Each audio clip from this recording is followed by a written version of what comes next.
ലീഗിൻ്റെ പ്രസിഡൻറ്റിൻ്റെയും സെക്രട്ടറിയുടെയും ഡയറക്ടറുടെയും ജാഥ മാനേജറുടെയും ഒക്കെ നേതൃത്വത്തിൽ നടക്കുന്ന ഈ ജാഥയെ ഹൃദയംഗമമായി ഞാൻ അഭിവാദ്യം ചെയ്യുകയാണ്. ആദരണീയനായ KPA മജീദ് സാഹിബ്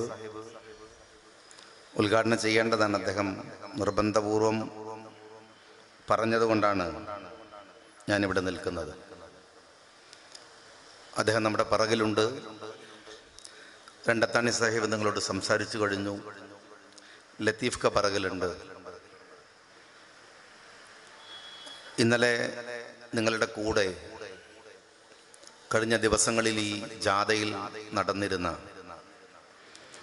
പ്രിയപ്പെട്ട നമ്മളുടെ അനുജൻ അമ്മാർ വാഫി, നിങ്ങൾക്കൊക്കെ അറിയാം, ഇന്ന് ഒരു ആക്സിഡൻറ്റിൽ മരണപ്പെടുകയുണ്ടായി. അല്ലാഹു ആ ചെറുപ്പക്കാരന് മഅ്ഫിറത്തും മർഹമത്തും പ്രദാനം ചെയ്യുമാറാവട്ടെ.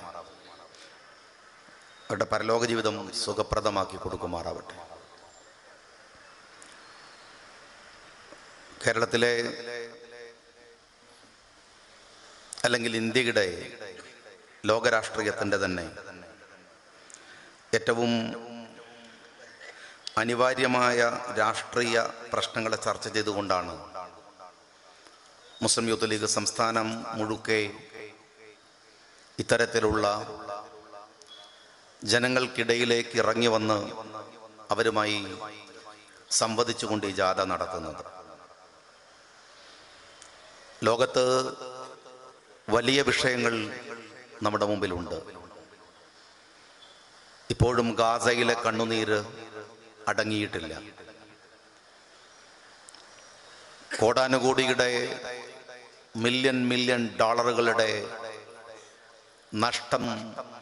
നഷ്ടത്തിലേക്ക് കൂപ്പുകുത്തിക്കൊണ്ടിരിക്കുമ്പോഴും ഇസ്രായേലിൻ്റെ GDP അപകടകരമാം വിധത്തിൽ തകർന്നുകൊണ്ടിരിക്കുമ്പോഴും ലോകരാഷ്ട്രങ്ങളിലെ അപകടകാരികളുടെ പിന്തുണയോടുകൂടെ ഇപ്പോഴും നിരപരാധികളെ കൊന്നുതള്ളുകയാണ് ഇസ്രായേൽ ഗസയിൽ.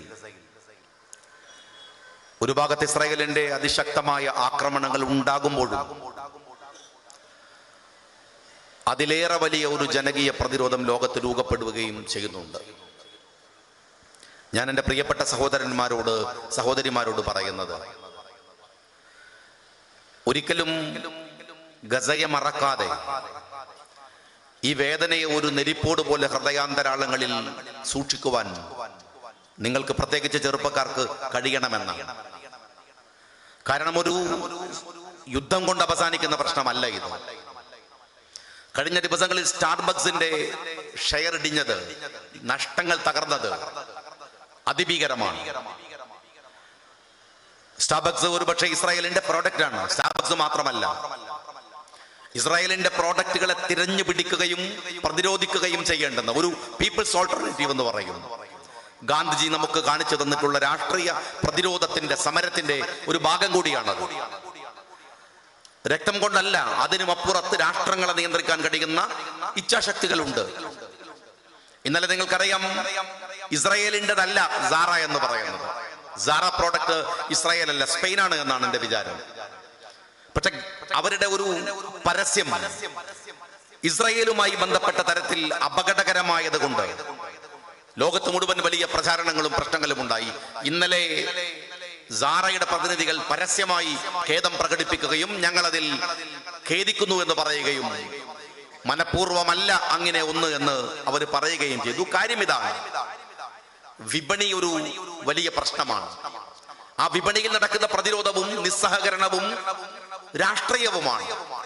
നിങ്ങൾ ഓരോരുത്തരും നിങ്ങളുടെ ജീവിതത്തിന്റെ വഴികളിൽ ഇനിയുള്ള ഭാവിയിലും ഒരു ഇസ്രായേൽ പ്രോഡക്റ്റുമായി ഇടപെടുമ്പോൾ നിരവധികൾ എന്ന് ഞാൻ നിങ്ങളെ ഓർമ്മിപ്പിക്കുകയാണ്. മറക്കാതെ ഇരിക്കുക എന്നത് വലിയ പ്രശ്നമാണ്. അത് ആ ഓർമ്മ നിങ്ങളിൽ ഉണ്ടാകണം എന്നുകൂടെ ഞാൻ, ഒരുപക്ഷെ ഒബാമ പറഞ്ഞതുപോലെ ഇസ്രായേൽ ചെയ്യുന്ന ഈ അബദ്ധം ഒരുപക്ഷെ തൽക്കാലം ഗാസയിൽ അവർക്ക് ആളുകളെ കൊന്നു തീർക്കാനായെന്ന് വരാം. പക്ഷെ ലോകത്തിലെ ഒരു ജനതയുടെ 25% വരുന്ന ഒരു കമ്മ്യൂണിറ്റിയെയും ലോകത്തിലെ മനുഷ്യ സ്നേഹികളെയും, എന്തിന് ജൂതന്മാരായ മനുഷ്യ സ്നേഹികളടക്കമുള്ളവർ, അവരെയും അവരുടെ മുമ്പിൽ പ്രതികളാവുകയാണ് യഥാർത്ഥത്തിൽ ഇസ്രായേൽ. ഇപ്പോൾ അവർ ചെയ്യുന്നത് ദൂരവ്യാപകമായി തീക്കൊള്ളി കൊണ്ട് തലചൊറിയുന്നതിന് സമാനമാണെന്ന് ഒബാമ പറയുകയുണ്ടായി. അത് ഓർമ്മിപ്പിക്കുകയാണ് ഞാൻ നിങ്ങളോട്. ഇസ്രായേലിലെ വലിയ പ്രശ്നം വന്നപ്പോ നമ്മളൊക്കെ ആ സമര പ്രതിരോധങ്ങളിൽ പലയിടങ്ങളിൽ ബന്ധപ്പെട്ടവരാണ്. റാലികൾ സംഘടിപ്പിച്ചിട്ടുണ്ട്, വലിയ പ്രതിരോധങ്ങൾ ഉണ്ടാക്കിയിട്ടുണ്ട്. പക്ഷെ എന്നിരുന്നാലും ഒരു രാഷ്ട്രം എന്ന നിലയ്ക്ക് ഇന്ത്യ നിസാരമായ ഒരു രാഷ്ട്രമല്ല. ഏഷ്യയിൽ കരുത്തുറ്റ ഒരു ശക്തിയാണ്, ഒരു ബദലാണ്. ഒരു സാമ്പത്തികമായ ശക്തി നമുക്കുണ്ട്, സായുധമായ ശക്തി നമുക്കുണ്ട്. അതിനേക്കാൾ ഫലമുള്ള ഒരു അകക്കാമ്പ് ഇന്ത്യ എന്ന ഈ രാഷ്ട്രത്തിനുണ്ട്. സ്വാഭാവികമായും ഈ രാജ്യത്തിന് ഇസ്രായേൽ പോലെയുള്ള, ഫലസ്തീൻ പോലെയുള്ള പ്രശ്നങ്ങളിൽ ഇടപെടാൻ കഴിഞ്ഞിട്ടുണ്ട് കഴിഞ്ഞ കാലങ്ങളിൽ. ഇനിയും അത് കഴിയേണ്ടതാണ്. പക്ഷെ എന്തുകൊണ്ട് ഇന്ത്യയുടെ ചില സമീപനങ്ങൾ ഉണ്ടായി. UN വന്നിട്ടുള്ള വെടിനിർത്തൽ പ്രമേയത്തിന് അനുകൂലമായി ഇന്ത്യ വോട്ട് ചെയ്തതൊക്കെ പ്രശംസനീയമാണ്, അനുകൂലിക്കേണ്ട കാര്യങ്ങളാണ്. പക്ഷെ ആത്യന്തികമായി ഈ യുദ്ധത്തിൽ ഫലസ്തീനിലെ നിരപരാധികളുടെ കൂടെ നിൽക്കാൻ ഈ രാഷ്ട്രം തയ്യാറായില്ല. ഗാന്ധിജി മുതൽ നെഹ്റു മുതൽ അവസാനം മൻമോഹൻ സിംഗ് വരെ, ഇടയിൽ നരസിംഹറാവുവിനെ ഒഴിച്ചു നിർത്തിയാൽ ഇസ്രായേലി വിഷയത്തിൽ നമ്മൾ ഫലസ്തീനികളുടെ കൂടെയായിരുന്നു. നമുക്കതിന് കഴിയാതെ പോയി. പരിഹാരം രാഷ്ട്രീയമാണെന്നാണ് ഞാൻ നിങ്ങളോട് പറയുന്നത്. വരാനിരിക്കുന്ന പാർലമെന്റ് തെരഞ്ഞെടുപ്പ്, ആ തെരഞ്ഞെടുപ്പിലെ വോട്ടും ഒരു സമരമാണ്, വോട്ടും ഒരു പ്രതിഷേധമാണ്. ഇസ്രായേൽ വിഷയത്തിൽ എങ്ങനെയാണ് ഇന്ത്യ പോലെ ഒരു രാജ്യം രാഷ്ട്രീയമായി ഇടപെടേണ്ടത് എന്ന ചോദ്യത്തിന്റെ ഉത്തരം ഇവിടെ രാഷ്ട്രീയമായ ഇടപെടലുകൾ നിർവഹിക്കാൻ നമുക്ക് കഴിയണമെന്നാണ്. വരുന്ന പാർലമെന്റ് തെരഞ്ഞെടുപ്പ് ഇന്ത്യയിൽ വലിയ ചർച്ചയാണ്, ലോകത്തു തന്നെ വലിയ ചർച്ചയാണ്, ഇന്ത്യയിൽ വിശേഷിച്ച്. അതിന്റെ ഭാഗമായി നടന്ന കഴിഞ്ഞ അസംബ്ലി തെരഞ്ഞെടുപ്പുകൾ, വിവിധ സ്റ്റേറ്റുകളിൽ നടന്ന തെരഞ്ഞെടുപ്പുകൾ, ആ തെരഞ്ഞെടുപ്പുകളുടെ പശ്ചാത്തലത്തിൽ വലിയ പ്രചാരണങ്ങൾ നമ്മുടെ നാട്ടിൽ നടക്കുന്നുണ്ട്.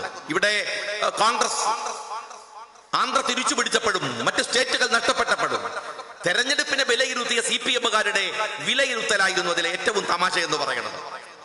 നിങ്ങൾ ആ വിലയിരുത്തൽ കേട്ടിട്ടുണ്ടാകും. കോൺഗ്രസിനെ കുറിച്ചുള്ള വലിയ ആവലാതിയും വലിയ പരാതിയും സങ്കടങ്ങളും ഒക്കെയാണ് CPM-ന്റെ നേതാക്കന്മാർ. കോൺഗ്രസിന് അഹങ്കാരമാണ്, ശ്രദ്ധിക്കേണ്ടതായിരുന്നു എന്ന വിലയിരുത്തലുകൾക്കിടയിൽ CPM-കാരൻ മറന്നുപോയ ഒരു രാഷ്ട്രീയമുണ്ട്. ഒരുപക്ഷെ സൗത്ത് ഇന്ത്യയിൽ കേരളം കഴിഞ്ഞാൽ തമിഴ്നാട്ടിനേക്കാൾ, കർണാടകയേക്കാൾ CPM-ന് വേരോട്ടമുള്ള സ്റ്റേറ്റ് ആന്ധ്രയായിരുന്നു. പഴയ ആന്ധ്രയാണ്. എന്നാൽ അവിടെ CPM-കാർക്ക് ഈ തെരഞ്ഞെടുപ്പിൽ തെലുങ്കാനയിൽ, ആന്ധ്രയുടെ ഭാഗമായ തെലുങ്കാനയിൽ മത്സരിച്ചിടത്ത് നിങ്ങൾക്ക് കിട്ടിയ സീറ്റ്, തെലുങ്കാനയിൽ CPI-ക്ക് സീറ്റുണ്ട്, ഒരു സീറ്റിൽ CPI ജയിച്ചിട്ടുണ്ട്. എന്തേ CPM-കാർക്ക് തെലുങ്കാനയിൽ സീറ്റ് കിട്ടിയില്ല? രണ്ടാണെങ്കിൽ 2, 10 സീറ്റിൽ മത്സരിച്ചെങ്കിൽ 10 സീറ്റ്. എന്തുകൊണ്ട് എന്ന് വിശദീകരിച്ചതിനു ശേഷമല്ലേ കോൺഗ്രസിന്റെ രാഷ്ട്രീയത്തെ കുറിച്ച് നിങ്ങൾ പറയേണ്ടത്? നിങ്ങൾ പറയുന്നത് കോൺഗ്രസ് തോറ്റതിനെ നിങ്ങൾ ആഘോഷിക്കുകയാണ്. തെലുങ്കാന നഷ്ടപ്പെട്ടതിനെ കുറിച്ച് പറഞ്ഞു, വെറുതെ നഷ്ടപ്പെട്ടതല്ല. നിങ്ങൾ മനസ്സിലാക്കണം, തെലുങ്കാനയിൽ, കാശ്മീരിൽ രാഹുൽ ഗാന്ധിയുടെ ജോഡോ യാത്ര അവസാനിക്കുകയാണ്. എങ്ങനെയായിരുന്നു ആ ജോഡോ യാത്ര? ഈ കേരളത്തിൽ വെച്ച് അപമാനിച്ച്, പരിഹസിച്ച്, 4500 കിലോമീറ്റർ ഇയാൾ എവിടെ നടക്കാൻ എന്ന് ചോദിച്ചു. നടക്കുമ്പോൾ പൊറോട്ട തിന്നാൻ എന്ന് പറഞ്ഞ് കളിയാക്കി പരിഹസിച്ചു. DYFI-കാരനും CPM-കാരനും ആക്ഷേപിച്ചു പറഞ്ഞു വിട്ട ജാഥ ഇന്ത്യ മുഴുവൻ കീഴടക്കി കാശ്മീരിൽ അവസാനിക്കുകയാണ്. ആ ദിവസം കാശ്മീരിൽ ഇന്ത്യയിലെ മുഴുവൻ പ്രതിപക്ഷ കക്ഷികളും ചേരുമെന്ന് ഉറപ്പുള്ള ദിവസം. നിങ്ങൾ ഒരുപക്ഷെ കണ്ടിട്ടുണ്ടാകും, തെലുങ്കാനയിലേക്ക് കേരളത്തിന്റെ മുഖ്യമന്ത്രി പിണറായി വിജയൻ പോയി. ചേർത്തു പിടിച്ചത് ആരൊക്കെയാണ്? KCR-നെ ചേർത്തു പിടിച്ചു, മറുഭാഗത്ത് ആം ആദ്മി പാർട്ടിയെ ചേർത്ത് പിടിച്ചു. പക്ഷെ ആം ആദ്മി പാർട്ടി വളരെ സ്കൂട്ടായി അവർ ഇന്ത്യ മുന്നണിയിലേക്ക് വന്നു. CPM വന്നില്ല, തെലുങ്കാനയിലെ KCR വന്നില്ല. പിണറായി വിജയൻ ചേർത്ത് പിടിച്ചു എന്ന കുറ്റമല്ലാതെ KCR ഒന്നും ചെയ്തിട്ടില്ല എന്നാണ്. മാൻഡ്രക്ക് വന്നു, കെട്ടിപ്പിടിച്ചു, അയാളുടെ ഭരണം പോയി. ബാക്കിയുള്ളവർക്കൊക്കെ തിരിച്ചു കിട്ടിയിട്ടുണ്ട്, അവിടെ പോയി. ഞാൻ ചോദിക്കുന്നത്, CPM-കാരൻ നിങ്ങൾ കോൺഗ്രസിന് ബദലുണ്ടാക്കാൻ, BJP-ക്ക് അനുകൂലമായി നിൽക്കാൻ, അങ്ങനെ നിൽക്കുന്ന KCR-നെ ചേർത്ത് പിടിച്ച് നിങ്ങൾ കളിച്ചപ്പോ നിങ്ങൾ തോറ്റുപോയത് തെലുങ്കാനയിൽ CPM-ന്റെ അടിവേരറുത്തുകൊണ്ടാണ്. ഇനി മറ്റൊന്ന് ഞാൻ ചോദിക്കട്ടെ, ഈ തെരഞ്ഞെടുപ്പിനെ വിലയിരുത്താൻ നിങ്ങൾ CPM-കാരൻ ആത്മാർത്ഥമായി തയ്യാറുണ്ടെങ്കിൽ, ഇപ്പോൾ കർണാടകയിൽ കോൺഗ്രസിന് അധികാരം കിട്ടി, പക്ഷെ മുഖ്യമന്ത്രിയെ തെരഞ്ഞെടുക്കാൻ ഇത്തിരി വൈകി. സ്വാഭാവികമായി അവിടെ തലയെടുപ്പുള്ള രണ്ട് നേതാക്കന്മാരുണ്ടായിരുന്നു. ഇപ്പോഴുള്ള മുഖ്യമന്ത്രിയുണ്ട്, DK ശിവകുമാറുണ്ട്. രണ്ടുപേരും ഉള്ളപ്പോൾ അതിൽ സ്വാഭാവികമായ തർക്കമുണ്ടായി. വലിയ പാർട്ടിയാണ്, ചരിത്ര വിജയമാണ്. അവിടെയുള്ള എല്ലാ കക്ഷികളെയും തൂത്തെറിഞ്ഞ് കോൺഗ്രസ് ഭരണം പിടിച്ചതാണ്. 82% ഹിന്ദുക്കളുടെ മണ്ഡലത്തിൽ BJP തകർന്ന് തരിപ്പണമായതാണ്. സ്വാഭാവികമായി കോൺഗ്രസ് ഒന്ന് വൈകി. എന്തായിരുന്നു താനൂരിലെ CPM-കാരന്റെ പ്രൊഫൈലുകൾ? എന്തായിരുന്നു പരിഹാസങ്ങൾ? എന്തായിരുന്നു മുഖ്യമന്ത്രിയുടെ കളിയാക്കൽ? കോൺഗ്രസിന് ഭരിക്കാൻ അറിയില്ല, മുഖ്യമന്ത്രിയെ തീരുമാനിച്ചിട്ടില്ല. ഞാൻ ചോദിക്കട്ടെ CPM-കാരാ, എന്നാൽ രാജസ്ഥാനിലും മധ്യപ്രദേശിലും BJP മുഖ്യമന്ത്രിമാരെ തെരഞ്ഞെടുക്കാൻ വൈകിയപ്പോ നിങ്ങൾ ഏതെങ്കിലും ഒരു DYFI-കാരൻ അവന്റെ ഫേസ്ബുക്കിലോ വാട്സാപ്പിലോ അതിനെ കളിയാക്കി നിങ്ങൾ ഒരു പ്രമേയമോ അല്ലെങ്കിൽ ഒരു പോസ്റ്റെങ്കിലും നിങ്ങൾ ഇട്ടോ? അവിടെയും നിൽക്കുകയല്ല. പ്രധാന മുഖ്യമന്ത്രിമാരെ തെരഞ്ഞെടുക്കാൻ വൈകിയെന്നല്ല. നിങ്ങൾ മനസ്സിലാക്കേണ്ടത്, കോൺഗ്രസ് BJP-ക്ക് സമാനമായ കുതിരക്കച്ചവടത്തിന് ഒരുങ്ങിയാൽ, കുതിരക്കച്ചവടം നടത്താൻ തീരുമാനിച്ചാൽ മധ്യപ്രദേശും രാജസ്ഥാനും ഇന്ന് അപകടകരമാണ്. ഒരുപക്ഷെ സംഭവിക്കാൻ പോകുന്നത് BJP തൂത്തുവാരി എന്ന് പറയുന്ന സ്റ്റേറ്റുകൾ അവർക്ക് നഷ്ടപ്പെടുമാറ്. അവർ ദുർബലമാണ്. കർണാടകയിൽ ഒരു പ്രതിപക്ഷ നേതാവിനെ തെരഞ്ഞെടുക്കാൻ അവർക്ക് ഈ തെരഞ്ഞെടുപ്പ് കഴിയുമ്പോൾ വേറെ ഒരു കാര്യമുണ്ട്. എത്ര സ്റ്റേറ്റുകൾ കിട്ടിയെന്നല്ല, ഇന്ത്യ രാജ്യത്ത് BJP-യുടെ പടപൊരുതാൻ കോൺഗ്രസ് മാത്രമേ ഉള്ളൂ എന്ന് പ്രഖ്യാപിക്കപ്പെടുകയാണ്. വേറെ ഏത് രാഷ്ട്രീയ പാർട്ടിയുണ്ട്? അവർ മത്സരിച്ചോ? അവരോട് ഫൈറ്റ് ചെയ്തോ? അവർക്ക് കിട്ടുമെന്ന് പറഞ്ഞോ? നിങ്ങൾ ആലോചിക്കണം, അത് ചെറിയ രാഷ്ട്രീയമല്ല. എന്തിനോടാ മത്സരിച്ചത്? BJP-യുടെ പണത്തോട്, BJP-യുടെ അധികാരത്തോട്, BJP-യുടെ മീഡിയയോട്, BJP-യുടെ ഫേക്ക് മീഡിയയോട്, BJP-യുടെ സോഷ്യൽ മീഡിയയോട്, BJP-കാരൻ കൈകളിൽ വെച്ച് അമ്മാനമാടുന്ന മതത്തോടും ജാതിയോടും. നോമിനേഷൻ കൊടുക്കാൻ പോലും ഭയപ്പെടേണ്ടുന്ന ഒരു തെരഞ്ഞെടുപ്പിൽ BJP-യെ വരച്ച വരയിൽ നിർത്തി ഭയപ്പെടുത്താൻ കോൺഗ്രസിന് കഴിഞ്ഞു. ഇവിടെ ഒരു കാര്യം വ്യക്തമാണ്. ഇന്ത്യൻ യൂണിയൻ മുസ്ലിം ലീഗ് രാഷ്ട്രീയമായി എടുത്ത തീരുമാനം എന്താണ്? മുസ്ലിം ലീഗിന്റെ രാഷ്ട്രീയ സമീപനം എന്താണ്? എന്തുകൊണ്ട് കോൺഗ്രസിനെ മുസ്ലിം ലീഗ് അംഗീകരിക്കുന്നു എന്ന ചോദ്യത്തിന്റെ ഉത്തരമാണ് ഈ കഴിഞ്ഞ തെരഞ്ഞെടുപ്പുകൾ എന്ന് നിങ്ങൾ മനസ്സിലാക്കണം. ആ ഉത്തരമാണ് രാജസ്ഥാനിലും മധ്യപ്രദേശിലും അതുപോലെ തന്നെ തെലുങ്കാനയിലും നമുക്ക് ബോധ്യമായ ഒരു രാഷ്ട്രീയം എന്ന് പറയുന്നത്. ഇവിടെ ചെറുതല്ല പ്രതീക്ഷകൾ, വലിയ നിരാശകൾ പ്രചരിപ്പിക്കാൻ CPM-ന്റെ ലോബികൾ ശ്രമിക്കുന്നുണ്ടല്ലോ. ഈ സ്റ്റേറ്റുകൾ പോയപ്പോൾ ഇതാ തീർന്നു എന്ന് പറയുന്നുണ്ടല്ലോ. ഞാൻ നിങ്ങളോട് ചോദിക്കട്ടെ, ഇന്ത്യയിലെ ഏറ്റവും പ്രഗത്ഭമായ 3 സ്റ്റേറ്റുകൾ നിങ്ങൾ എടുക്കുക. വലിയ വലിപ്പമുള്ള ഒന്ന് കർണാടകയാണ്, ഒന്ന് ബീഹാറാണ്, ഒന്ന് മഹാരാഷ്ട്രയാണ്. ഉത്തർപ്രദേശ് കൂടെ ഉണ്ട്. പക്ഷെ ഈ 4 സ്റ്റേറ്റുകൾ എടുത്താൽ അതിലെ 3 സ്റ്റേറ്റുകൾ BJP-യുടെ അടിവേരുകൾ അറുക്കപ്പെട്ടുകൊണ്ടിരിക്കുന്ന സ്റ്റേറ്റുകളാണ്. മഹാരാഷ്ട്രയിൽ നിങ്ങൾ പരിശോധിച്ചു നോക്ക്. ഉദ്ധവ് താക്കറെയുടെ നേതൃത്വത്തിൽ കോൺഗ്രസ് അടങ്ങുന്ന ഒരു വലിയ മുന്നണിയുടെ തിരിച്ചുവരവിന് മഹാരാഷ്ട്ര ഒരുങ്ങുകയാണ്. അവിടെ അത്തരത്തിലുള്ള രാഷ്ട്രീയമുണ്ട്. ബീഹാറിൽ ലാലു പ്രസാദ് യാദവ്, അവിടെ അദ്ദേഹത്തിന് നഷ്ടപ്പെട്ടു പോയിരുന്ന ബീഹാറിൽ BJP-യുടെ കൂടെ നിന്ന് നിതീഷ് അടക്കം മാറുകയാണ്.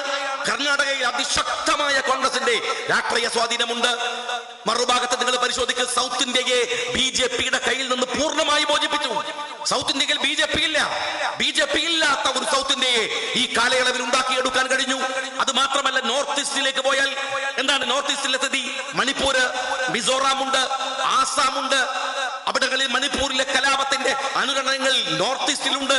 ആ നോർത്ത് ഈസ്റ്റിൽ അവിടെ കോൺഗ്രസ് അടങ്ങുന്ന ഇന്ത്യ മുന്നണിക്ക്, ലീഗ് അടക്കം ഉൾക്കൊള്ളുന്ന ഇന്ത്യ മുന്നണിക്ക് മുന്നേറ്റം ഉണ്ടാക്കാൻ കഴിഞ്ഞാൽ എന്താണ് സംഭവിക്കുക എന്നത് 2024 അതിശയകരമല്ലെന്ന് രാഷ്ട്രീയ നിരീക്ഷകന്മാർ പറയുന്നു. BJP-യെ പിടിച്ചുകെട്ടാൻ കഴിയുന്ന വിധം ഒറ്റക്കാണ് കോൺഗ്രസ് ഈ പോരാട്ടം നടത്തിയതെങ്കിൽ ഇന്ത്യ മുന്നണിയിൽ നമ്മൾ ഒരുമിച്ച് ചേർന്ന് നിന്നാൽ BJP-യുടെ അവസാനം ഇന്ത്യ രാജ്യത്ത് ഉണ്ടാക്കാൻ നമുക്ക് സാധിക്കുക തന്നെ ചെയ്യും. ഞാൻ നിങ്ങളോട് പറയുന്നു, വരുന്ന മണിക്കൂറുകൾ, വരുന്ന സമയങ്ങൾ ജാഗ്രതയോടെ നിങ്ങളുടെ ഫേസ്ബുക്ക് പോസ്റ്റുകൾ, നിങ്ങളുടെ വാട്സാപ്പ് മെസ്സേജുകൾ പാസ് ചെയ്യുമ്പോൾ എല്ലാത്തിലും അപകടകരമാം വിധത്തിൽ വെറുപ്പുകൾ ഉണ്ടാക്കി, ധ്രുവീകരണം ഉണ്ടാക്കി തമ്മിൽ തല്ലിക്കാൻ ശ്രമിക്കുന്ന ഫാഷിസ്റ്റുകൾക്കെതിരെ നിങ്ങളുടെ ഈ ജാഥയുടെ പ്രമേയത്തിൽ ഉയർത്തുന്ന പോലെ വിദ്വേഷങ്ങൾക്കും വെറുപ്പിനുമെതിരെ സ്നേഹത്തിന്റെ രാഷ്ട്രീയത്തെ ഉയർത്തിപ്പിടിക്കാൻ നിങ്ങൾക്ക് കഴിയേണ്ടതുണ്ട് എന്ന് ഞാൻ നിങ്ങളോട് പറയുന്നു. മറ്റൊന്ന്, ഈ തെരഞ്ഞെടുപ്പിന്റെ പാഠം എന്താണ്?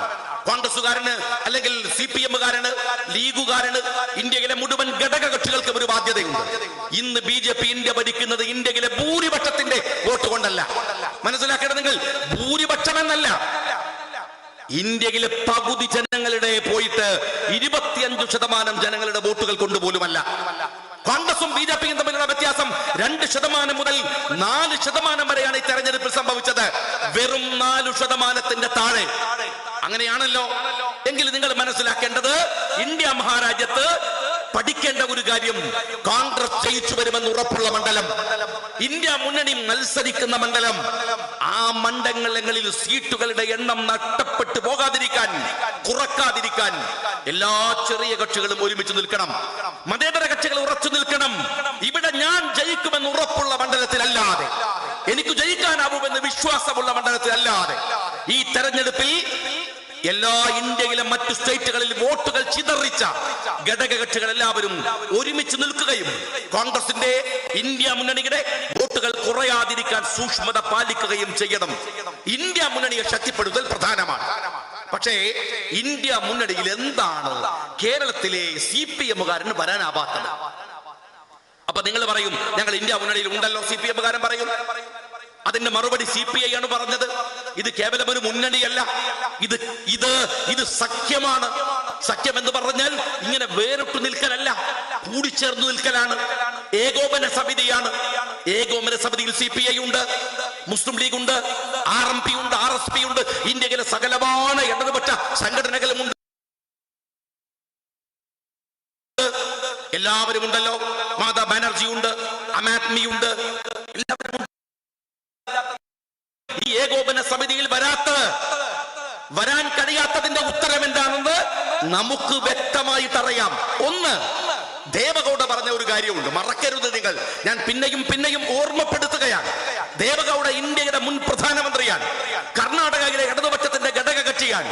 ദേവഗൌഡ പറഞ്ഞത്, കർണാടകയിൽ കോൺഗ്രസിനെ തോൽപ്പിക്കാൻ BJPയുമായി ഞങ്ങൾ സഖ്യമുണ്ടാക്കിയത് കേരളത്തിന്റെ മുഖ്യമന്ത്രി സഖാവ് പിണറായി വിജയന്റെ വ്യക്തിബന്ധത്തിന്റെ ബലത്തിലാണ്.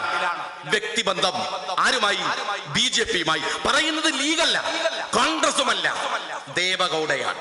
നിങ്ങൾക്ക് ആത്മബന്ധമുണ്ട്. രണ്ടാമത്തെ കാര്യമോ? രണ്ടാമത്തെ കാര്യം കരുവന്നൂർ ബാങ്കാണ്. എന്താ അധികം പറയാൻ? കരുവന്നൂർ ബാങ്കില് ED വരുന്നു, വലിയ തെളിവുകൾ ശേഖരിക്കുന്നു.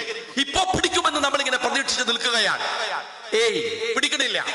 ഒന്ന് ലൂസ് ചെയ്യും, പിന്നെയും ഒന്ന് ടൈറ്റാക്കും, പിന്നെയും ഒന്ന് ലൂസാവും, പിന്നെയും ഒന്ന് ടൈറ്റാവും.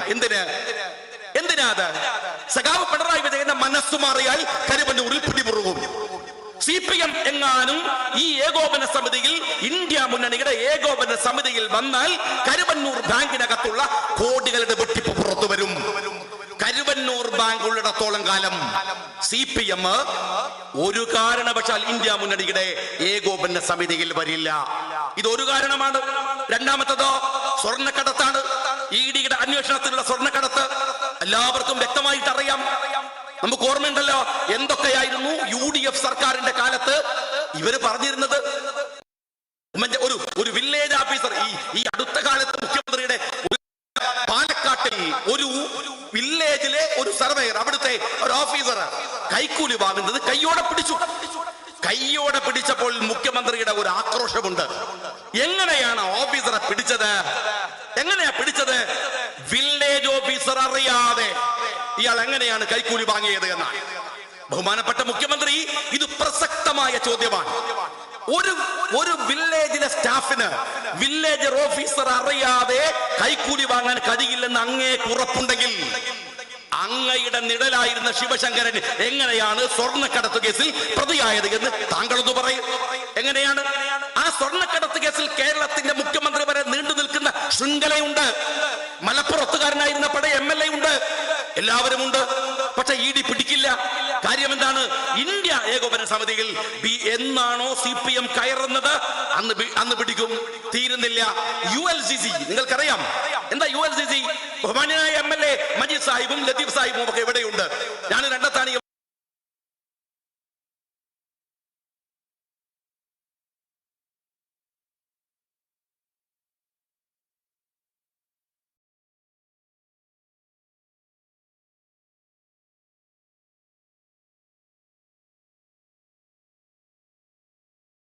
ഒക്കെ MLA ആയിരുന്നവരാണ്.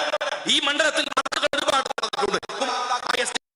കോടിയുടെ എസ്റ്റിമേറ്റ് ആണെങ്കിൽ അതിൽ ഏറ്റവും കുറഞ്ഞ പണം കോട്ട് ചെയ്യുന്നവർക്ക് അവരുടെ മറ്റു ഉപാധികൾ പാലിക്കുന്നവരാണെങ്കിൽ അവർക്കത് കൊടുക്കും എന്ന് പറഞ്ഞാൽ 10 കോടിയുടെ ഒരു ടെൻഡറിന് 9 കോടി ഒരാൾ കോട്ട് ചെയ്ത് 9.5 കോടി മറ്റൊരാൾ കോട്ട് ചെയ്താൽ 9 കോടി പറഞ്ഞവര് പണി കൊടുക്കും.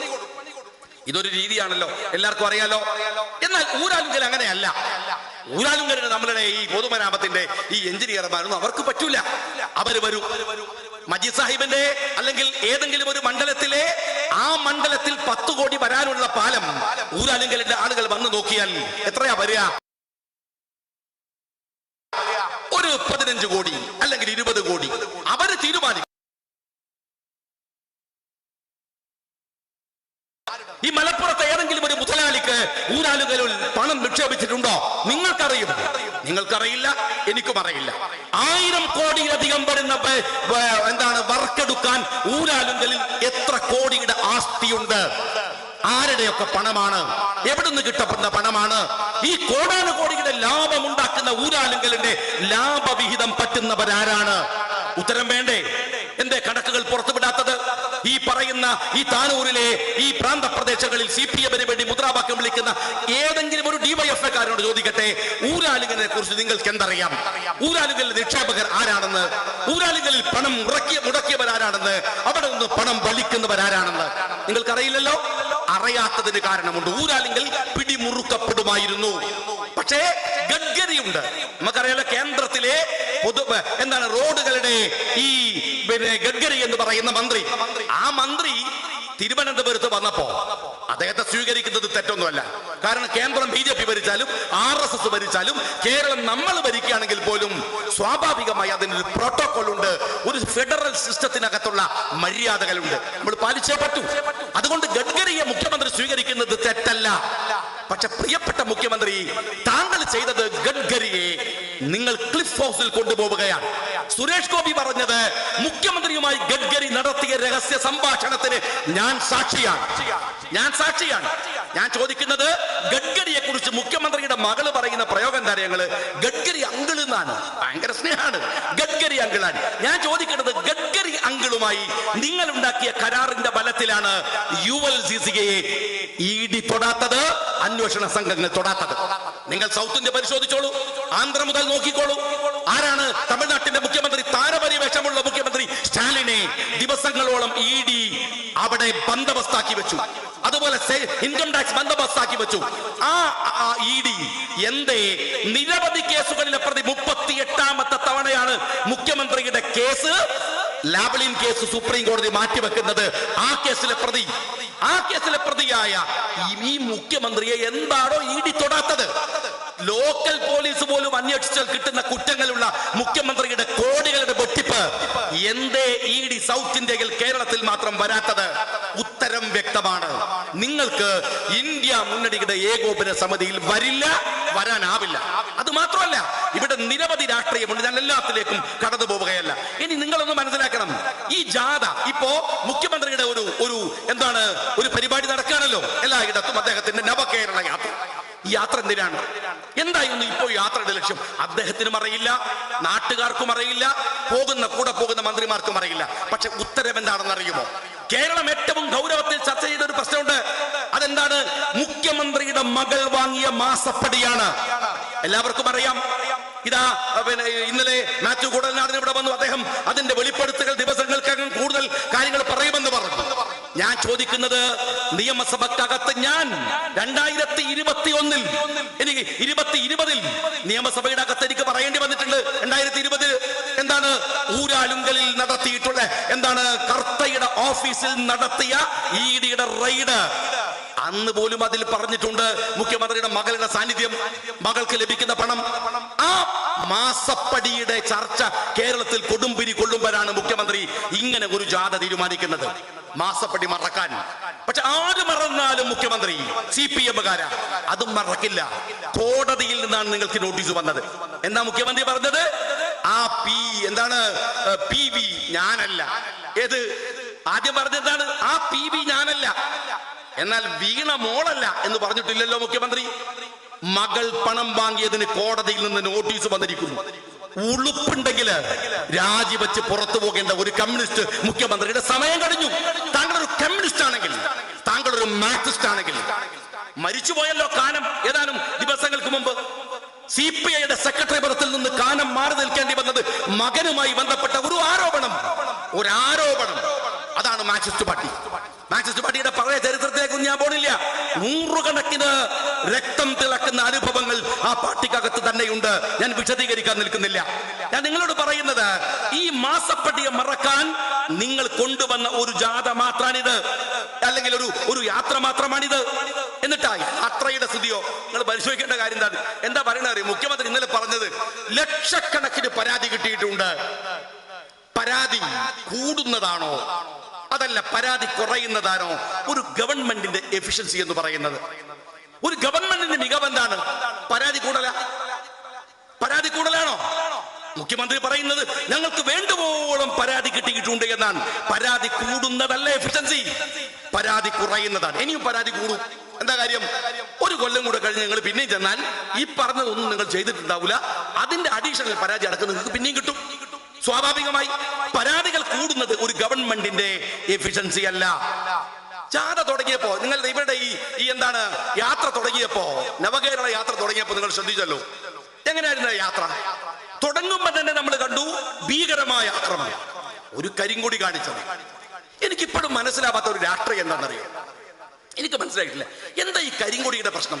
ഏത് സർക്കാരായാലും എനിക്ക് മനസ്സിലായിട്ടില്ല എന്താ ഈ കരിങ്കൊടിയുടെ പ്രശ്നം. കറുപ്പിന് എന്താ കുഴപ്പം? ആരാ ഈ കറുപ്പ് മോശമാണെന്ന് നമ്മളെ പഠിപ്പിച്ചത്? അത് ഒരു വംശപരയാണ്. യൂറോപ്യന്മാർ കണ്ടുപിടിച്ച ഒരു വംശപരയാണ് ഈ നിറം എന്ന് പറയുന്നത്. വെളുപ്പ് കറുപ്പ് എന്നൊക്കെ, കറുപ്പ് വെളുപ്പ് മഹോന്നതം, കറുപ്പ് മോശം. ഒരു കറുപ്പ് കൊടി കണ്ടാൽ ഒലിച്ചു പോകുന്നതാണോ കേരളത്തിലെ മുഖ്യമന്ത്രിയുടെ യശസ്, ഒരു മന്ത്രിയുടെ യശസ്? അങ്ങനെയാണോ കാണേണ്ടത്? അതും ഈ ആധുനികമായ ലോകത്ത്. നിങ്ങളൊക്കെ വലിയ പൊളിറ്റിക്കൽ കറക്ഷൻസിനെ കുറിച്ച് പറയുന്നവരല്ലേ? ഞാനൊരു യോഗത്തിൽ പറഞ്ഞതിന് വലിയ ഇഷ്യൂ കേരളത്തില് അല്ലേ, നമ്മളെ നാട്ടും പുറത്തൊക്കെ നടത്തുന്ന ഒരു പ്രയോഗം നടത്തിയത് വമ്പ്. ഞാനത് ഒന്നും പറയാൻ പോയില്ല. നമ്മളെന്തിന് ആവശ്യമില്ലാത്ത കുഴപ്പമുണ്ടാക്കണം? വലിയ പ്രശ്നമില്ലായിരുന്നു വനിതാ കമ്മീഷന്റെ കേസ്, അതിനപ്പുറത്തുള്ള കേസ്. ഞാൻ ഈ ഊളകളോട് ചോദിക്കുന്നത്, നിങ്ങൾക്ക് ഇത്തിരിയെങ്കിലും വിവരമുണ്ടെങ്കിൽ ഈ രാഷ്ട്രീയം എന്താണ്? കറുപ്പ് കാണുക, വറലെടുക്കുക, കറുപ്പുത്തോണ മുറി. ഇന്നലെ ഒരു സാധു കറുത്ത കൊടയായിട്ട് വന്നൊരു വൃദ്ധനാണ്, വെയിൽ കൊള്ളേണ്ടെന്ന് കരുതി അയാൾ അറസ്റ്റ് ചെയ്തില്ലേ? നിങ്ങൾ എന്താ ഈ കറുപ്പിന് കുഴപ്പം? അതും ഈ 2024 പോകുന്ന ഈ അവസാന മണിക്കൂറിൽ, ഈ ആധുനിക ലോകത്ത് എന്തൊരു രാഷ്ട്രീയമാണിത്? ആ കറുത്ത കൊടി കാണിച്ചവനെ നിങ്ങൾ ചെയ്ത ആക്രമണം എന്താണ്? അവന്റെ കയ്യിൽ ഒരു പേനാക്കത്തി ഉണ്ടായിരുന്നു, ഒരു ചെറിയ കല്ല്, ഒരു പേനാക്കത്തി, ഒന്നുമില്ലല്ലോ. ആ ചെറുപ്പക്കാരനെ തെരുവിലിട്ട് നിങ്ങൾ തല്ലിയ തല്ലുണ്ടല്ലോ, ഹെൽമറ്റ് കൊണ്ട്, നിങ്ങൾ ഈ ചെടിച്ചട്ടി കൊണ്ട് ഇങ്ങനെ മാരകമായി ആക്രമിച്ചത് അയാളുടെ കയ്യിൽ ഉണ്ടായിരുന്നത് ഒരു കറുത്ത തുണി മാത്രമാണ്. നിങ്ങൾക്കത് കണ്ടുകൂടാ. എന്നിട്ടൊരു മുഖ്യമന്ത്രി പറഞ്ഞത് ഇത് തുടരണമെന്നാണ്. തുടരണം. ഈ പരിപാടി തിരുവനന്തപുരം വരെ വേണം. നിങ്ങൾ അറിയുമോ, ഇന്ന് മുഖ്യമന്ത്രിയുടെ ബസിന്റെ പിറകെ പോകുന്ന, മുഖ്യമന്ത്രിയുടെ കാറിന്റെ, മന്ത്രിമാരുടെ കാറിന്റെ പിറകെ പോകുന്ന നൂറുകണക്കിന് വാഹനങ്ങളിൽ ആയുധങ്ങൾ വെച്ചിട്ടാണ് അവർ യാത്ര ചെയ്യുന്നത്. വടിയുണ്ട്, തല്ലാനുള്ള ഉപകരണങ്ങളുണ്ട്. ഈ മുഖ്യമന്ത്രിയുടെ വാഹന വ്യൂഹത്തിലെ വടിയെടുത്താണ് റോട്ടിനരികിൽ നിൽക്കുന്ന KSUകാരനെ, യൂത്ത് കോൺഗ്രസുകാരനെ, യൂത്ത് ലീഗുകാരനെ ആക്രമിക്കുന്നത്. ഇങ്ങനെ ഒരു സംഭവം ഉണ്ടോ? ഒരു മുഖ്യമന്ത്രി കലാപത്തിന് ആഹ്വാനം ചെയ്യുക, രാജ്യം മുഴുവൻ കലാപമുണ്ടാക്കാൻ തന്റെ പിറകിലുള്ള വണ്ടികളിൽ അടിക്കാൻ പാകത്തിലും വെട്ടാൻ പാകത്തിലുമുള്ള ആയുധങ്ങൾ എടുത്ത് പ്രകോപിതരാംബിതത്തിന് അണികളെ കൊണ്ടു നടക്കുക, അതല്ലേ ചെയ്യുന്നത്? എങ്ങനെയാ പെരുമ്പാവൂരിൽ ആക്രമണം ഉണ്ടായത്? എൽദോസ് MLA അല്ലേ, ഒരു ജനപ്രതിനിധിയല്ലേ? ആ എൽദോസിനെ നിങ്ങൾ ആക്രമിച്ചത് എങ്ങനെയാണ്? എവിടെ നിന്ന് വന്ന ആളുകളാണ്? അവര് പറഞ്ഞു പെരുമ്പാവൂർക്കാരല്ല, എറണാകുളത്തുകാരല്ല, കണ്ണൂരിൽ നിന്ന്, മുഖ്യമന്ത്രിയുടെ മണ്ഡലത്തിൽ നിന്നടക്കം ഗുണ്ടകളെ വണ്ടികൾ കയറ്റി അയാൾ പോകുന്ന വടികളിൽ മുഴുവൻ കൊണ്ടു നടക്കുകയാണ്, നിരപരാധികളെ ആക്രമിക്കുകയാണ്. ഇതെന്ത് രാഷ്ട്രീയമാണ്? നിങ്ങൾ ഒന്ന് പരിശോധിച്ചു നോക്ക്. ഇതെന്ത് രാഷ്ട്രീയമാണ്? എങ്ങനെയാണ് CPMകാരൻ നന്നാവുക? ഇന്നലെ നിങ്ങൾ കണ്ടോ, ഒരു മുനിസിപ്പാലിറ്റിക്കകത്ത് അവന്റെ കൗൺസിൽ നടക്കുമ്പോ ഒരാൾ ചോദിച്ചു, എങ്ങനെയാണ് നിങ്ങൾ ഈ മതിൽ പൊളിച്ചത്? ഈ തിരൂരിലല്ലേ മതിൽ പൊളിച്ചത്? അപ്പൊ വേറൊരു സ്ഥലത്ത് മതിൽ പൊളിച്ചപ്പോ ചോദിക്കാൻ, നിങ്ങൾ എന്ത് ഒരു ജാഥക്ക് വേണ്ടി മതിൽ പൊളിക്കേ? അതിനൊരു ചെങ്കായി കാണിക്കണ പരാക്രമം കണ്ടവങ്ങൾ. ഒരു CPM കൗൺസിലർ ഇത്ര ആയിട്ടുള്ള ഒരു സ്ഥലത്ത് നിന്ന് മറ്റേ കൗൺസിലറെ കാല് പൊക്കി ചവിട്ടുണ്ട്. അപ്പൊ എല്ലാരും ചിരിക്കണത് എന്താ വെച്ചാൽ കാല് പൊക്കിയപ്പോഴായ സീന് കണ്ടിട്ടാണ്. എന്നിട്ട് ഈ ശിവൻകുട്ടിയുടെ അനുയായികളല്ലേ, പറഞ്ഞിട്ട് കാര്യമില്ലല്ലോ, ഞങ്ങൾ സഭയിൽ നിന്ന് അനുഭവിച്ചതല്ലേ. ഞാൻ ചോദിക്കണത്, സ്ത്രീകളടക്കിയിരിക്കുന്ന ഒരു സദസ്സിൽ ഈ ഒരു ജനപ്രതിനിധി എങ്ങനെയാവാൻ നന്നാവുക? മോല്ലാക്ക നിന്ന് മൂത്രമൊഴിക്കുമ്പോ കുട്ടികൾ എങ്ങനെയോ നടന്ന് മൂത്രമൊഴിക്കൂലേ? ഉറപ്പല്ലേ? പിണറായി അല്ലേ എന്റെ നേതാവ്? പിണറായി അല്ലേ എന്റെ നേതാവ്? എന്നിട്ട് ഇന്നലെ മുഖ്യമന്ത്രി ചോദിച്ചൊരു ചോദ്യം, കോട്ടയം എത്തുന്നതിനല്ല എറണാകുളത്ത് നിന്ന് എൽദോസിനെ തല്ലിയ വിവരം വന്നപ്പോ മൂപ്പര് പറയാണ്, എന്തിനാ UDF MLA മാറി നിൽക്കുന്നത്? അവർക്ക് ഈ പരിപാടിയിൽ വന്നിട്ട് അവരുടെ പരാതികൾ ഉണ്ടെങ്കിൽ പറഞ്ഞാ പോരെ. ആരോട്? ഈ മുഖ്യമന്ത്രിയോടോ? പരാതി പോയിട്ടൊന്ന് ചിരിച്ചാൽ എന്താ സ്ഥിതി? ദൂരെ നിന്നൊരു ഫോട്ടോ എടുത്ത എന്താ സ്ഥിതി? മനുഷ്യനോടൊരു ചങ്ങായി സംസാരിക്കുക, മനുഷ്യന്മാരുടെ പരാതി പറയാം. നിങ്ങൾ ഈ ഒരു MLA അല്ലേ, മുൻ മന്ത്രിയല്ലേ, അവരല്ലേ സ്റ്റേജിൽ വെച്ച് നിങ്ങൾ അപമാനിച്ചത്? ഒരു പ്രസംഗത്തിന് ഒരു 4 ഇത് കൂടിപ്പോയി. നമ്മളൊരു പ്രസംഗം ചിലപ്പോൾ ചിലരൊക്കെ പ്രസംഗം വെച്ച് കൂട്ടും, സ്വാഭാവികമാണ്. ഇതൊക്കെ ഏത് കാലം കാണാൻ തുടങ്ങിയതാണ്. അങ്ങനെയാണെങ്കിൽ ഉണ്ടാവും. പ്രസംഗം കൂടുകയാണെങ്കിൽ ആദ്യമൊക്കെ ഒന്ന് അങ്ങോട്ടും ഇങ്ങോട്ടൊക്കെ മുരടാനിക്ക് അധ്യക്ഷൻ നടക്കും. പിന്നെ പതുക്കെ ഒരു ചീട്ട് കൊണ്ടേ കൊടുക്കും, ഒന്ന് ചെറുതായിട്ടൊന്ന് തോണ്ടും അല്ലേ. എന്നിട്ട് ഇനി അതും ഇല്ലാന്ന് കൂട്ടിക്കോ, വല്ലാണ്ട് പ്രസംഗം നീട്ടാണ് ഇരുന്നാൽ എന്താ പറയാ, കുറച്ച് നീണ്ടുപോയിട്ടാ ഇതൊക്കെ നമ്മൾ പറയാ. അല്ലാതെ ഞാനിപ്പം പ്രസംഗം നീട്ടി ഇത് കഴിഞ്ഞിട്ട് വേണം മജീദ് സാഹിബിനും അതുപോലെ ലത്തീഫ് സാഹിബിനും സംസാരിക്കാമെന്ന് കരുതിയിട്ട് സഭാതൊക്കെ ബാക്കിൽ നിങ്ങൾ അധ്യക്ഷൻ ഉണ്ട്, മൂപ്പര് വന്നിട്ട് എന്നോട് മൈക്ക് പിടിച്ച് മാറ്റിയിട്ട് പറയാണ് ഇത് കുറച്ച് ഓവറായി പോയി. അള്ളയാണ് അവൻ പറഞ്ഞതേ ഓർമ്മ ഉണ്ടാവുള്ളൂ. സത്യം ആ സാധു ഷാഹിൽ ഉറപ്പല്ലേ? ആളെ വിളിച്ചിട്ട് മറ്റല്ലേ വർത്തമാനം പറയില്ല, അയ്യേക്ക് വേറെ പറയാൻ ചീട്ട് കൊടുക്കണം, അല്ലെങ്കിൽ നിർത്താൻ വേറെ സംവിധാനം ഉണ്ടല്ലോ, ആ മൈക്ക് കയറി പറയില്ല. അങ്ങനെ മര്യാദ, അങ്ങനെ നമ്മളൊക്കെ കണ്ട് ശീലിച്ച മര്യാദ എന്ന് പറയുന്നത്. ആ സാധു സ്ത്രീ അത് കേട്ട് പാവം. അത് കഴിഞ്ഞിട്ട് അയാളുടെ ടീച്ചർ ഭർത്താവിന് എന്താ ഭാസ്കരൻ മാഷ ഭർത്താവുണ്ട്, അദ്ദേഹം മുനിസിപ്പൽ ചെയർമാനൊക്കെ ആയ CPM വലിയ നേതാവാണ്. മൂപ്പരെയും അപമാനിക്കാം. ഇന്നലെ തോമസ് ചാഴിക്കാട്, നിങ്ങൾ മനസ്സിലാക്കേണ്ടത്, തോമസ് ചാഴിക്കാടിന് കോട്ടയത്താണ്. കോട്ടയം ഇടുക്കി എന്ന് പറഞ്ഞാല് അവർക്ക് എത്ര പ്രധാനപ്പെട്ടതാണ് റബ്ബറാണ് വലിയ രാഷ്ട്രീയം. അതും നിങ്ങൾ മനസ്സിലാക്കേണ്ടത്, ആരുടെ മാണി സാറ നാട്ടില് എന്താ പിണറായി വിജയൻ മുഖ്യമന്ത്രി നിങ്ങൾ പറഞ്ഞെന്നറിയോ? നിങ്ങളുടെ അവസാനത്തെ നിങ്ങളുടെ മാനിഫെസ്റ്റോ എടുക്ക്, 250 രൂപ വില സ്ഥിരത കൊടുക്കും റബ്ബറിന് എന്ന് പറഞ്ഞിട്ടല്ലേ മുഖ്യമന്ത്രി നിങ്ങൾ അധികാരത്തിലേക്ക് പോയത് അല്ലേ? അപ്പൊ നിങ്ങളോട് ചോദിക്കാൻ ജനങ്ങൾക്ക് അവകാശമല്ലേ? നിങ്ങളുടെ മാനിഫെസ്റ്റോയിലുള്ള കാര്യമല്ലേ? അവിടുത്തെ ഒരു MP അത് പറഞ്ഞതിന് അയാളുടെ മേക്കെട്ടുകാരാ. എന്നിട്ട് പറഞ്ഞ രസം കാര്യങ്ങള് അയാൾ പറയാ, ചാഴിക്കാടിന് ഈ യാത്രയുടെ ഉദ്ദേശം മനസ്സിലായില്ല എന്ന് തോന്നുന്നു. മുഖ്യമന്ത്രി ചാഴിക്കാടിനല്ല, ആർക്കും മനസ്സിലായിട്ടില്ല, ഞങ്ങൾക്ക് മനസ്സിലായിട്ടില്ല. പിന്നെ എന്താ ഈ യാത്ര? നിങ്ങളൊന്ന് പറഞ്ഞേരി. യാത്ര എന്താ? നിങ്ങളെ ഇവിടുത്തെ ഈ ലോക്കൽ സഖാക്കൾക്ക് റെസീറ്റ് ഇല്ലാതെ പൈസ പിരിച്ച് അടിച്ചു മാറ്റാനുള്ള യാത്രയാണോ ഇത്? അല്ലാതെ എന്താ യാത്ര? എവിടുന്നാ പൈസ വാങ്ങാത്തത്? ഈ താനൂർ മണ്ഡലത്തിൽ മുഖ്യമന്ത്രി പരിവാരവും വന്നു പോയില്ലേ? എത്ര കോടികൾ പിരിച്ചു നിങ്ങൾ? ഒന്ന് പറഞ്ഞേ. ഇവിടുത്തെ എല്ലാ മുതലാളിന്റെ കയ്യിൽ നിന്ന് പൈസ പിരിച്ചു. ആ പൈസയുടെ കണക്കുകളുടെ കയ്യിലുണ്ടോ? ഒന്ന് പറഞ്ഞേ. നിങ്ങൾ ഒരു സ്ഥലത്തുമില്ല. പിന്നെന്തിനാ ഞങ്ങളെ യാത്ര? നിങ്ങളെ കുറെ 7 കൊല്ലമായി അടങ്ങിയിരിക്കുന്ന കണ്ണൂരിലെ അടക്കമുള്ള CPM ഗുണ്ടകളുടെ കഴപ്പ് തീർക്കാനാണോ? തെരുവിൽ കിടന്ന് ഇവിടുത്തെ യൂത്ത് കോൺഗ്രസ്സുകാരന്റെയും യൂത്ത് ലീഗുകാരനൊക്കെ സമരത്തിൽ പ്രതിഷേധിക്കുമ്പോ അവനെ അടിച്ച് കഴപ്പ് തീർക്കാനാണോ നിങ്ങളുടെ യാത്ര? ഒന്ന് നിങ്ങൾ പറഞ്ഞേ. പിന്നെ എന്തിനാണ് തോമസ് ചാഴിക്കാടിന് മാത്രമല്ല ഞങ്ങൾക്കൊന്നും മനസ്സിലായിട്ടില്ല, എന്തിനാണ് ഈ യാത്ര? ഈ യാത്രയിൽ എന്തെങ്കിലും ഒരു പ്രശ്നം പരിഹരിച്ചോ നിങ്ങൾ? ഞാൻ പലയിടത്തും പറഞ്ഞ കാര്യമാണ്, TV-ലൊക്കെ വന്നതാണ്. എന്നാൽ ഞങ്ങളോട് പറയാം, ജാഥ തുടങ്ങിയ കാസർഗോഡ് ജില്ലയിൽ ഒരു സാധു ചെങ്ങായി, അയാൾക്ക് റേഷന്റെ കമ്മീഷൻ കിട്ടണില്ല. അയാൾ ADM-ന് പരാതി കൊടുത്തു, അയാള് സപ്ലൈ ഓഫീസർക്ക് പരാതി കൊടുത്തു, രക്ഷയില്ല. ADM-ന് കൊടുത്തു, രക്ഷയില്ല. കളക്ടർക്ക് കൊടുത്തു, രക്ഷയില്ല. അവസാനം ഭക്ഷ്യവിതരണ വകുപ്പ് മന്ത്രിക്ക് കൊടുത്തു, രക്ഷയില്ല.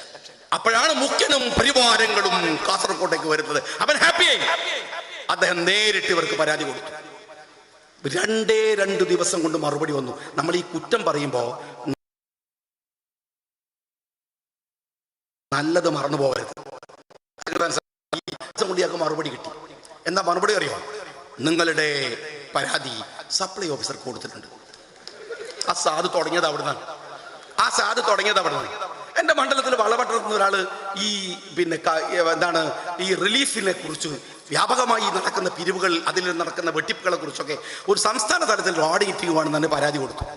അയാളുടെ കിട്ടിയ മറുപടി എന്താ അറിയോ? നിങ്ങളുടെ പരാതി വളപട്ടണം പഞ്ചായത്ത് സെക്രട്ടറിക്ക് അയച്ചിട്ടുണ്ട്.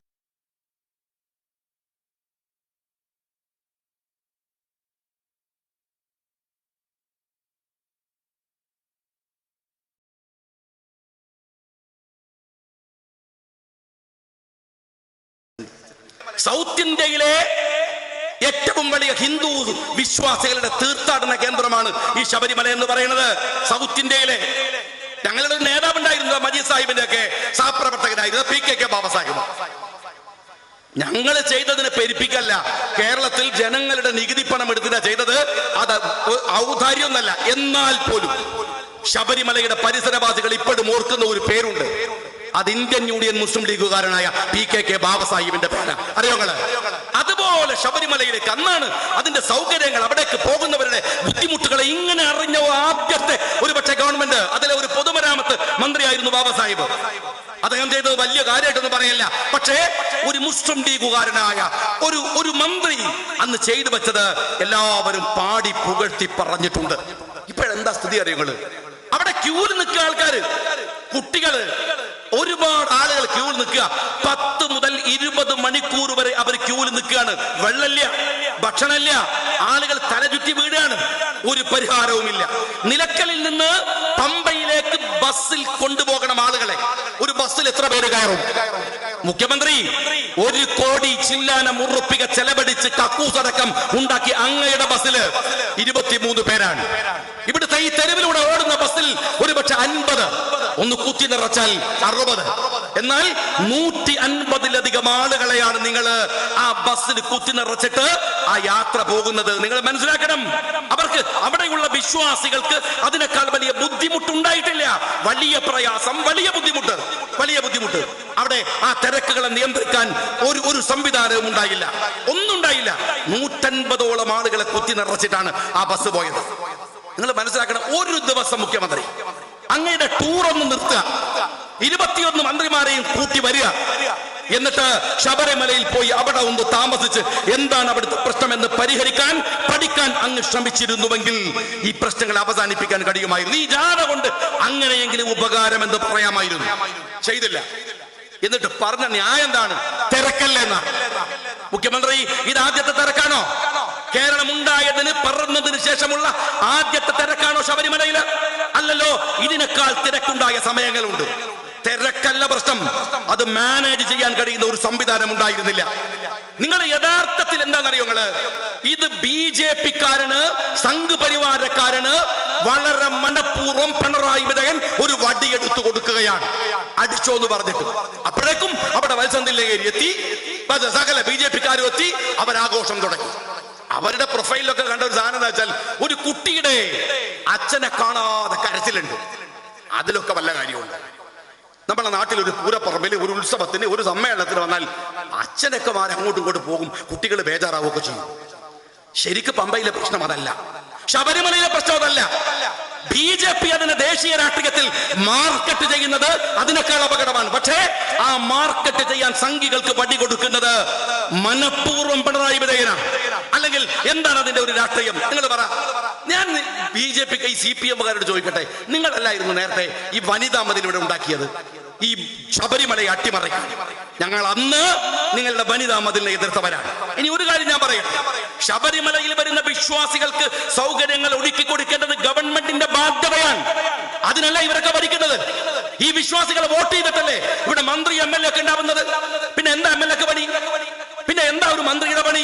അത് ചെയ്യാനുള്ള ബാധ്യതയുണ്ട്. ഇന്ന് ഈ ശബരിമലയിൽ സംഭവിച്ചത് UDF-ന്റെ കാലത്താണെങ്കിലും ഇതുപോലെ ശബ്ദമുയർത്താൻ ഇന്ത്യൻ യൂണിയൻ മുസ്ലിം ലീഗിന്റെ പ്രവർത്തകന്മാരുണ്ടാകും. അത് രാഷ്ട്രീയ ബാധ്യതയാണ്, ഞങ്ങളുണ്ടാകും. അത് ഉത്തരവാദിത്തല്ലേ നിങ്ങൾ? എന്നിട്ട് ഞാൻ ചോദിക്കുന്നത്, അന്നും ഞങ്ങൾ പറഞ്ഞു, ഇവിടെ ഒരു കാര്യമുണ്ട്, ആരൊക്കെ എന്തൊക്കെ പറഞ്ഞാലും ഞാൻ ആവർത്തിച്ചു പറയാണ്, വഖഫ് കൈകാര്യം ചെയ്യേണ്ടത്, ദേവസ്വം ബോർഡ് കൈകാര്യം ചെയ്യേണ്ടത് വിശ്വാസികളാണ്. അതില്ലാത്തവൻ കൈകാര്യം ചെയ്താൽ ഇങ്ങനെയൊക്കെ സംഭവിക്കും. ഒരു സെന്റിമെന്റ്സ് വേണം. ശബരിമലയിൽ നിന്ന് എത്ര പണം കിട്ടിയെന്ന് കണക്ക് പറയുന്ന ഒരു കണക്കപ്പിള്ളയല്ല ദേവസ്വം ബോർഡിന്റെ തലപ്പത്തിരിക്കേണ്ടത്, ദേവസ്വം മന്ത്രിയായിരിക്കേണ്ടത്. വിശ്വാസിയാവണം. അവിടെ അവിടേക്ക്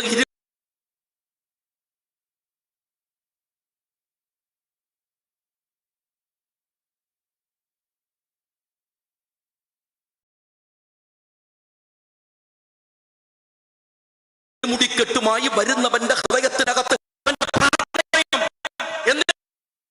അതുപോലെ തന്നെ ഈ പറയുന്ന ദേവസ്വം ബോർഡും.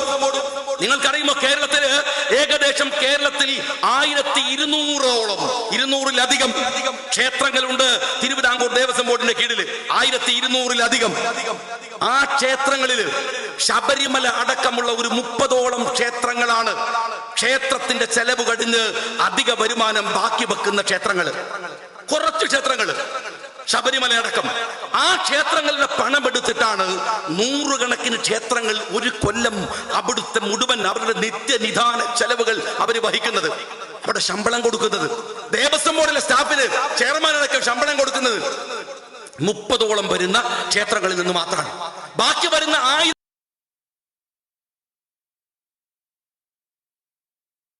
1200ഓളം ക്ഷേത്രങ്ങൾ, ആ ക്ഷേത്രങ്ങളിൽ അധിക വരുമാനമില്ല. നിങ്ങളിങ്ങനെ നിസ്സാരമാക്കി കളഞ്ഞത്. എന്നിട്ട് എനിക്കിതിലെ തമാശ എന്താന്ന് വെച്ചാൽ, ഈ CPM-കാരനാണ് ശബരിമലയിൽ സ്ത്രീകളെ കാറ്റാത്തതിന് കുഴപ്പമുണ്ടാക്കിയത്. ഓരും കൂടും വന്നിട്ടുണ്ടെങ്കിൽ എന്റെ പിണറായി വിജയൻ എന്തായിരുന്നു സ്ഥിതി? ഈ ബാക്കിയുള്ള ആണുങ്ങളെ തന്നെ പോറ്റാൻ നിങ്ങൾക്ക് പറ്റണില്ല. എന്നിട്ടാണ് ശബരിമലയിൽ സ്ത്രീകൾ വരുന്നില്ല എന്നും പറഞ്ഞ് മതിലുണ്ടാക്കിയിട്ട് ഈ തല്ലിപ്പൊളികൾ നടന്നത്. അവരുടെ വിശ്വാസത്തിൽ കയറാൻ നിങ്ങൾ ശ്രമിച്ചത്. ഞാൻ എന്റെ ഗൗരവത്തോടെ ഈ ഒരു ഗവൺമെന്റിന്റെ മുഴുവൻ കാര്യങ്ങൾ, ഇപ്പൊ ഇവിടെ മാത്രമല്ല, ഒരു ഗവൺമെന്റ് ഇതിനൊക്കെ പ്രാപ്തമാണെ തരക്കടില്ല. ഒരു സ്ഥലത്തേക്ക് പോയിക്കൂടെ? നിങ്ങൾക്ക് അനുഭവ സ്ഥലം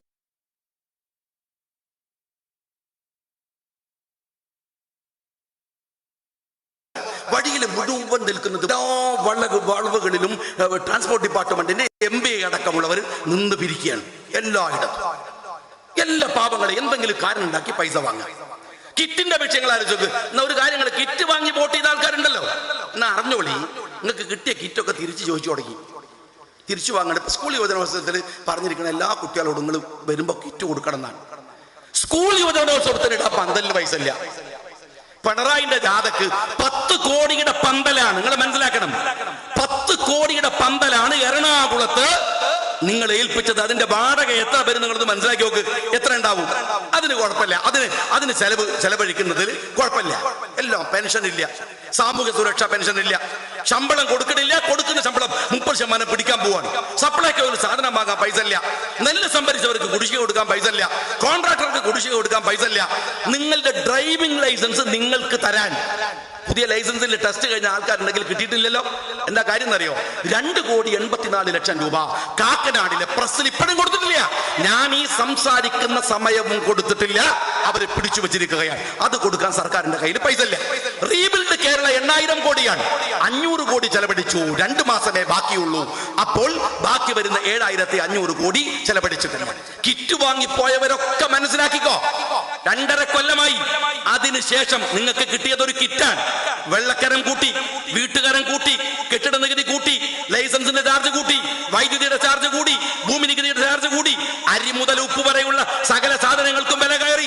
ബസിന്റെ ചാർജ് കൂട്ടി, സിമന്റിന്റെ വില കൂട്ടി, മണലിന്റെ വില കൂട്ടി, മത്സ്യത്തിന്റെ വില കൂട്ടി, മാംസത്തിന്റെ വില കൂട്ടി, പച്ചക്കറിയുടെ വില കൂട്ടി, മരുന്നിന്റെ വില കൂട്ടി, ആശുപത്രിയിലെ അഡ്മിഷൻ ഫീസിന്റെ വില പണം കൂട്ടി. എല്ലാത്തിനും വസ്ത്രത്തിന്റെ കൂടി ഡീസലും കേന്ദ്രമോ ഉപദ്രവിക്കുകയാണ്. പുറമെ ഇവന്റെ മക അഡിക്ഷനോ. നിങ്ങൾ മനസ്സിലാക്കേണ്ട ഒരു കാര്യം തരങ്ങള്, ഒന്നിതാ നിലമ്പൂർ നിന്ന് കയറി തമിഴ്നാട്ടിലെത്തിയാൽ 1 ലിറ്റർ ഡീസൽ അടിച്ചാൽ 10 രൂപ വ്യത്യാസമാണ്. എന്തൊരു അതിശയമാണ്. മാഹിയിൽ പോയാൽ 12 രൂപ വ്യത്യാസമാണ്. അത് ഇന്ത്യ രാജ്യത്തല്ലേ? തമിഴ്നാട് ഇന്ത്യയിലല്ലേ പിണറായി വിജയ? കർണാടക ഇന്ത്യയിലല്ലേ പിണറായി വിജയ? ഇവിടുത്തെ നിലമ്പൂരിലെ ഒരൊറ്റ ടാക്സിക്കാരൻ നിലമ്പൂരിൽ നിന്ന് പെട്രോൾ അടിക്കൂല. നേരെ കയറിയാണ്, ചുരം കയറിയാൽ പെട്രോൾ ടാങ്ക് നിറച്ചാൽ എത്ര രൂപ ബാക്കിയുണ്ടാവും? 1 ലിറ്ററിന് 10 രൂപ വ്യത്യാസമാണ് തമിഴ്നാട്ടിലും കർണാടകയിലും. അവിടെയും ഗവൺമെന്റ് അല്ലേ ഉള്ളത്? അവിടെയും ഗവൺമെന്റ് അല്ലേ? ഒരു നിലക്കും രാജ്യത്തിലെ. ഇന്ന് നിങ്ങളോട് ഒരു കാര്യം കൂടെ ഞാൻ പറയട്ടെ. ഇന്ന് കേരളത്തിൽ വന്നിരിക്കുന്ന ഒരു വാർത്ത ഈ ജാഥയിൽ ചർച്ച ചെയ്യേണ്ടതാണ്. വണ്ടിപ്പെരിയാറിൽ നടന്ന നമ്മുടെ കണ്ണുകളെ നനയിച്ച ഒരു സംഭവമുണ്ട്. 6 വയസ്സുള്ള ഒരു പെൺകുട്ടി എന്നോ പെണ്ണെന്നോ പറയാൻ പറയാനാവാത്ത ഒരു കുഞ്ഞ്, അങ്ങനെയല്ലേ പറയാനാവൂ?